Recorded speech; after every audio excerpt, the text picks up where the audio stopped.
Nakakita ako ng swimming pool. Ito yung swimming pool na nakita ko. Malupit ito. Bilog.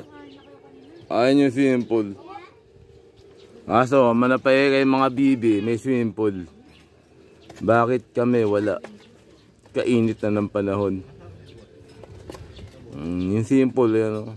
Tapos, bitik. Yun yung nanay.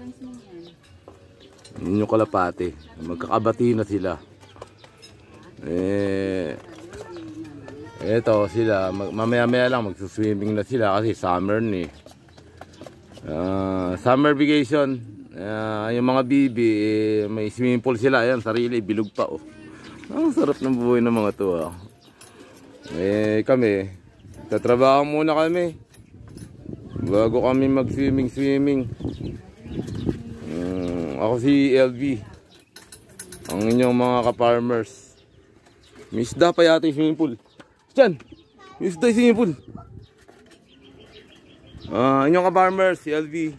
Muli magbabalik sa susunod na episode. Maglalak